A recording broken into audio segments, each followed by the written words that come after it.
Spies aren't scaling fences. They're enrolling in our top schools to steal our secrets. For example, on the campus of Stanford University, a neurology researcher was hard at work in an academic lab. But she wasn't just a visiting scholar. She was also an undeclared officer in the Chinese military, and during her time in the US, investigators say she was sending detailed updates on sensitive research back to Beijing. This isn't just one isolated incident. It's a glimpse into a calculated state-sponsored campaign that uses American university campuses as a staging ground. Agents, sometimes disguised as ordinary students, are tasked with funneling critical technology and research back to the Chinese government. This is how a new kind of Cold War is being fought, not in the shadows, but in the lecture halls of America's most trusted institutions. The case of Chen at Stanford is a textbook example of this modern espionage. She allegedly hid her affiliation with the People's Liberation Army to get a visa, which gave her access to sensitive US research. According to the Department of Justice, she sent updates to a Chinese government entity that detailed the nature and value of her work. But this goes far beyond one person at one university. The FBI and the National Counterintelligence and Security Center have warned over and over that China represents the broadest and most persistent espionage threat to the United States. They say no other nation targets Western research, science, and technology as aggressively as China does. And this threat isn't just on the coasts, it's a real concern in all 50 states, turning university labs into unwitting battlegrounds for national security. So, how exactly is this happening? The methods are patient, creative, and they exploit the very openness that American academia prides itself on. First, there's the use of false identities. At Stanford, an individual using the alias Chen posed as a student for years online, targeting other students who were researching topics related to China. After an investigation, it was revealed he had no affiliation with the university and was likely an agent for China's Ministry of State Security, tasked with identifying potential assets. In other cases, the theft is more direct.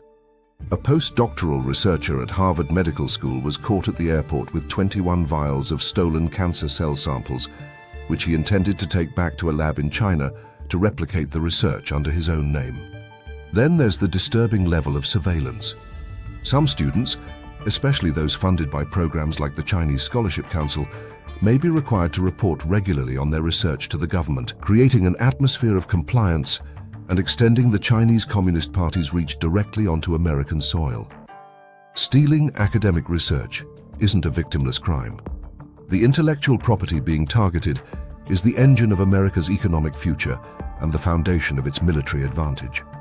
If the 1950s were about stealing nuclear secrets, today it's about pilfering the code for artificial intelligence, quantum computing, and biotech. Sophisticated cyber intrusions are another key part of the strategy. State-backed hackers persistently target university networks and defense contractors to steal trade secrets. But maybe the most alarming tool is a legal one. China's 2017 National Intelligence Law legally requires all Chinese citizens and organizations to support, assist, and cooperate with state intelligence work. This sweeping mandate means any Chinese national, including students studying abroad, can be compelled to participate in espionage. For many, refusal simply isn't an option.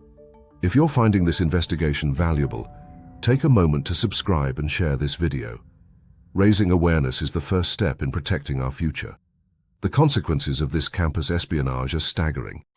It erodes America's technological edge, undermines national security, and puts our most trusted academic institutions in a tough spot.